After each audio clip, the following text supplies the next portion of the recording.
You guys see? Did you guys see? NVIDIA. NVIDIA, dude got out in his cool jacket he always wears and announced the new line of NVIDIA chips for the year, or for the 5090 series. I guess just 50 series. There's a little bit of good news. The 5070, kind of at the quote-unquote low end, which is still a nice jump from the 40s, is under $600. It's pretty good. The bad news is the high end, which they haven't even announced a TI or any of that. On the high end, you got the 5090 at $2,000. Anyway, whatever. Obviously, that's for a certain crowd.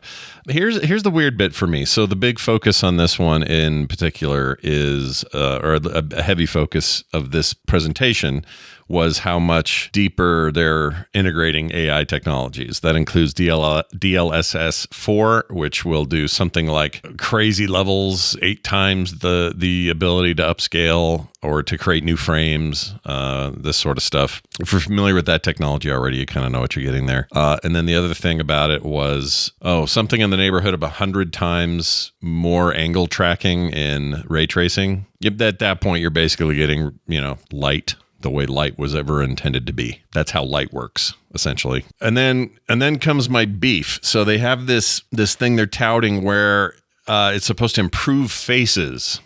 Okay. Now, they didn't go into huge detail. They talked a little bit about the underlying technology, but the idea is that you would have AI-assisted facial improvement. Now, if this means I put in an old game, I don't know what game, Witcher 3, and it somehow makes all those faces seem human and perfect or something.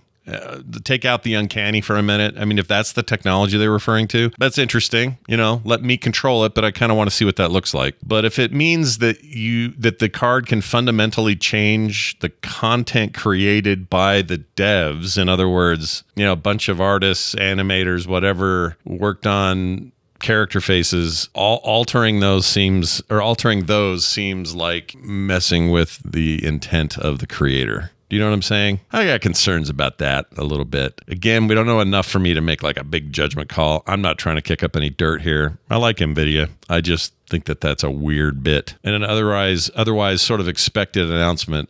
Big improvements, though, on lots of stuff. You're going to need 1,000 watts to run your $2,000 5090. I think you'll only need 650 for the 5070, something like that. They did announce an RTX 5070 Ti, which is just a step above that lower model for an extra couple $100, $749 retail as opposed to $549 retail. Anyway, are you in the market? Is it time for you to upgrade? I have a 4080. I think I'm good for now.